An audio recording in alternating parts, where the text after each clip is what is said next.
My sister has always had a habit of talking behind my back, but this time she felt a little too confident. We were all sitting in the living room during a family get-together, and I was minding my own business, scrolling through my phone while she chatted with our parents in Spanish. They assumed I couldn't understand a word. That's the funny part. They had no idea I'd been taking Spanish seriously for the last year, quietly practicing every night after work, watching shows with subtitles, repeating phrases until my accent stopped embarrassing me. So when she leaned in and whispered to my mom that I talk big but do nothing, I heard every word clearly. She said I pretended to have ambition, that my life was going nowhere, and that the only real, successful child they had was her. She even joked that I'd probably brag about plans for the future just to avoid facing how average I was. My parents didn't defend me. They nodded along like they'd been waiting to agree with her. My mom sighed, and my dad shrugged as if he'd accepted this version of me a long time ago. That part stung more than the insult itself. I kept my face neutral, pretending I was absorbed in my phone, but my chest heated up with a mix of anger and clarity. I had been trying hard for months, juggling 2 jobs, building something for myself, keeping my progress quiet because I wanted to prove myself through results instead of arguments. They didn't know the late nights, the sacrifices, the money I saved, or the business steps I'd taken without announcing anything. And maybe that was my mistake, letting them think silence meant failure. My sister kept going, laughing softly, thinking I couldn't possibly understand her. Her voice dripped with confidence no one had given her. She just took it because she knew our parents would always choose her side. I didn't react. Not yet. I waited, letting the moment settle, letting their words form a clear line between who I used to be and who I'd decided to become. I sat there for another minute, letting the weight of their words settle inside me. The room felt smaller than before, as if my family had quietly pushed me into a corner without lifting a finger. My sister kept laughing in Spanish, my parents nodding along, unaware that I understood every word and every tone. But the thing about silence is that it gives you time to think. And while they gossiped, I was piecing together exactly how I wanted to respond. Not with shouting, not with tears, but with timing. I stood up casually and walked to the kitchen to grab a glass of water. My hands weren't shaking, even though they used to whenever I felt embarrassed or cornered. I'd grown past that version of myself. When I returned, the 3 of them were still talking, my name sprinkled in their sentences like a punchline. I sat down again and waited for the right moment. My sister finally turned to me and asked in English if I still had the same big ideas I'd been bragging about last year. My mom smirked like she already knew the correct answer.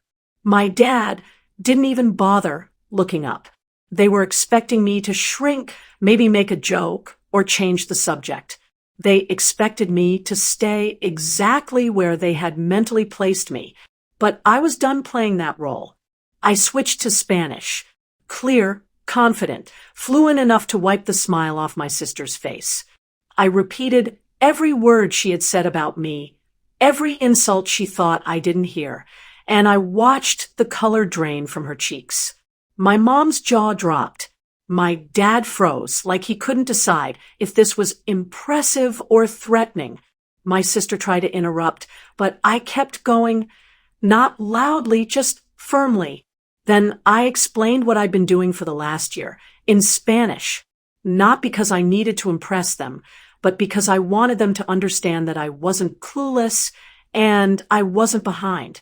I told them about the business I'd started building quietly, how I had secured a small but promising contract, how I had been putting money into savings instead of showing off purchases, how I had been learning skills instead of talking about them. I didn't raise my voice. The power came from how calm I was. My sister stared at me like I was a stranger. For the first time in years, My parents didn't have a quick judgment or a dismissive reply. But the real moment came after the shock faded. My sister laughed, not confidently this time, but nervously, and said she was just joking, as if she could fold the entire situation into a harmless joke and walk away unscathed. My mom nodded, adding that I shouldn't take things so personally. My dad muttered something about everyone being stressed. Suddenly they were trying to lighten the mood, pretending what happened wasn't cruel. That was when I realized something important. They weren't sorry. They were only uncomfortable because they'd been caught. So I shifted the conversation completely. I told them I wouldn't be joining them for future dinners until they learned how to respect me. Genuinely, not out of fear or because I surprised them. I told them I wasn't going to keep showing up for people who only valued me in theory but dismissed me in practice. My sister rolled her eyes and said I was being dramatic. My mom sighed, loudly, like she was the victim. My dad tried to bring up old mistakes, as if history justified their behavior. But I wasn't interested in debating old stories. I only cared about how they treated me now. When I got up to leave, my sister grabbed my arm and asked why I was acting like I was better than them. I told her I wasn't acting. I was simply refusing to let anyone, especially family, define my worth. And then, before walking out, I said one sentence that hit harder than anything I'd said before. In Spanish, I told them, respect isn't earned by birth order, favoritism, or volume. It's earned by consistency.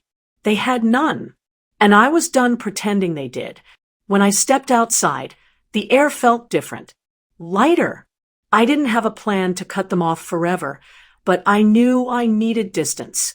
Not to punish them, but to grow without their noise in my ear. And growth, I finally understood, isn't something you announce. It's something you live quietly, steadily, until one day even the people who doubted you have no choice but to notice. I walked to my car, feeling something I hadn't felt in years, control. A week passed before anyone reached out. Not an apology, just a short text from my mom asking why I was being cold. My sister sent a single laughing emoji, like everything that happened was nothing more than a family joke. I didn't reply to either of them. I stayed focused on my work, on my business, on the life I was building without their constant commentary. The distance felt clean, quiet, necessary. Then, out of nowhere, my dad called. Not to check on me, but because they needed help. My sister had a project deadline for her job and couldn't figure out how to organize the data she'd been bragging about for months. She told them I might know something about computers. They wanted me to come over. They wanted the same person they mocked to suddenly fix everything. I didn't raise my voice. I didn't brag. I simply said I was busy with clients, the same clients they didn't believe I had.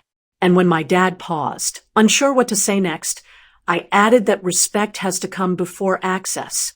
They couldn't insult me one day and use me the next. There was silence on the line.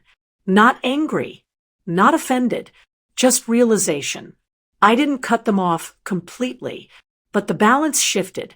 They now spoke to me carefully, listening instead of mocking, asking instead of assuming.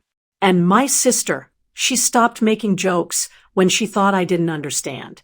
For the first time, they all acted like I was someone worth taking seriously because I finally treated myself that way first.